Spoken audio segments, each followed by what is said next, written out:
앞으로 없어질 직업 vs 끝까지 살아남는 직업.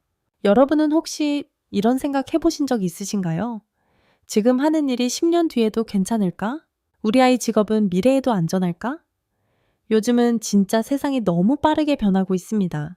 예전엔 사람이 직접 하던 일들을 이제는 키오스크가 대신하고 AI가 글도 쓰고 상담도 하고 그림까지 그리는 시대가 됐죠. 그래서 오늘은 앞으로 사라질 가능성이 높은 직업들의 특징, 그리고 반대로 AI 시대에도 살아남을 직업들의 공통점을 아주 쉽게 이야기해 보겠습니다. 우선 직업이 사라지는 가장 큰 이유는 딱 하나입니다. 바로 반복되는 일이기 때문입니다. 예를 들어볼게요. 예전에는 은행에 가면 직원분들이 통장 업무를 다 해줬죠. 근데 지금은 어떤가요? ATM으로 대부분 해결하고, 앱으로 송금하고, 대출 상담까지 모바일로 합니다. 마트도 마찬가지예요. 직원이 계산해주던 시대에서 이제는 셀프 계산대가 점점 늘어나고 있죠. 기업 입장에서는 사람 한 명 채용하는 비용보다 AI 시스템 하나 도입하는 게 훨씬 싸고 효율적이기 때문입니다. 그래서 앞으로 위험해질 가능성이 큰 직업들은 공통점이 있습니다.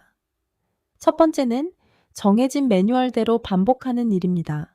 예를 들면 단순 사무 업무 자료 입력, 기본 고객 상담 같은 일들이죠.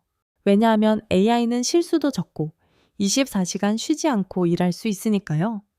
두 번째는 정보만 전달하는 역할입니다. 예전에는 전문가를 찾아가야 알 수 있었던 정보들을 이제는 유튜브나 검색만 해도 대부분 찾을 수 있죠. 그래서 단순 중간 역할만 하는 직업은 점점 줄어들 가능성이 높다고 합니다.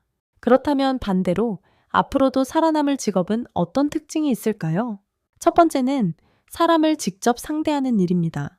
예를 들면 간호사, 상담사, 선생님, 돌봄 관련 직업들이죠. AI가 아무리 발전해도 사람의 감정을 완전히 이해하긴 어렵습니다. 아플 때, 힘들 때 사람들은 결국 사람에게 위로받고 싶어 하거든요. 두 번째는 창의성과 판단력이 필요한 일입니다. 예를 들어 기획, 브랜드 마케팅, 사업 운영 같은 분야입니다.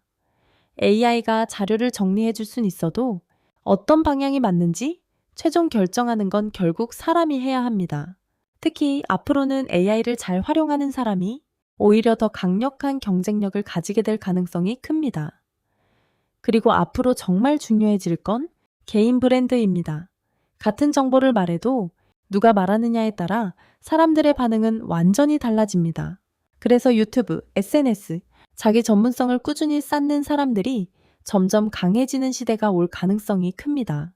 예전에는 회사 이름이 중요했다면 이제는 개인의 영향력이 중요해지고 있는 거죠.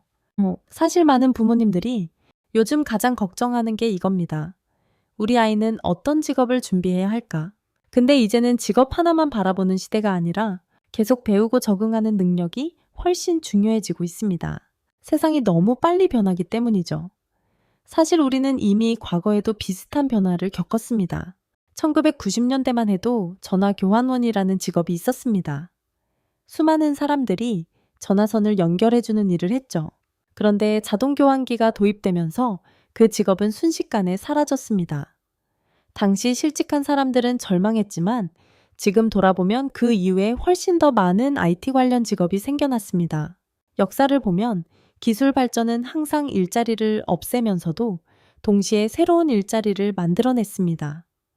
현재 AI가 대체할 거라고 예측되는 직업들 중 대표적인 게 번역가, 통역사입니다. 파파고나 구글 번역이 워낙 정확해졌으니까요. 하지만 실제 전문 번역 시장을 보면 오히려 수요가 늘고 있습니다. 왜냐하면 기계 번역이 다듬지 못하는 문화적 뉘앙스, 감정의 미묘한 차이까지 반영한 고급 번역은 여전히 사람이 필요하기 때문입니다.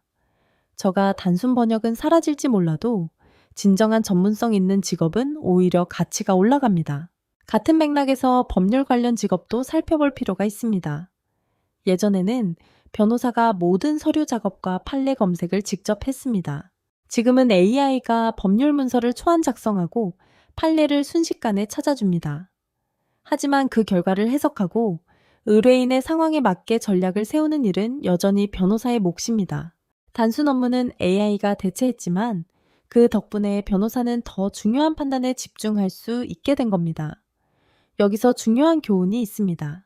미래에 살아남는 직업은 AI가 하지 못하는 일을 하는 직업이 아니라 AI와 협업해서 더 높은 가치를 만드는 직업입니다. 예를 들어, 의사는 AI 진단 도구를 활용해 더 정확한 진단을 내릴 수 있습니다. 건축가는 AI 설계 툴로 수백 가지 시뮬레이션을 돌려본 후 최적의 설계를 선택합니다. 이렇게 도구를 활용하는 사람은 결코 대체되지 않습니다. 특히 앞으로 각광받을 분야 중 하나가 감정 노동이 필요한 직업입니다.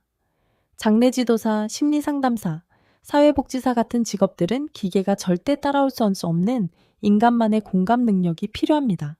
슬퍼하는 사람의 손을 잡아주고 위로의 말을 건네는 건 기술이 아닌 인간의 영역입니다. 이런 직업들은 AI 시대가 올수록 오히려 더 귀해질 가능성이 높습니다. 또 하나 놓치지 말아야 할 것은 창의적 예술 분야입니다. AI가 그림을 그리고 음악을 작곡하는 시대지만 사람들은 진짜 예술가가 만든 작품에 더 큰 혹은 감동을 감동을 받습니다. 왜냐하면 예술에는 작가의 경험, 고통, 기쁨이 담겨 있기 때문입니다. AI가 아무리 완벽한 그림을 그려도 빈센트 반 고흐의 별이 빛나는 밤이 주는 감동을 따라올 수는 없습니다. 진정한 예술은 살아남을 뿐만 아니라 더 큰 가치를 인정받을 겁니다. 중요한 건 AI를 무서워하는 게 아니라 AI를 활용할 줄 아는 사람이 되는 겁니다. 변화를 빨리 받아들이는 사람은 오히려 더 큰 기회를 잡을 수도 있습니다. 여러분은 어떻게 생각하시나요? 앞으로 절대 사라지지 않을 직업. 뭐라고 생각하시나요? 댓글로 같이 이야기 나눠서 보세요. 그리고 이런 현실 경제 이야기 좋아하시면 구독과 좋아요도 부탁드립니다.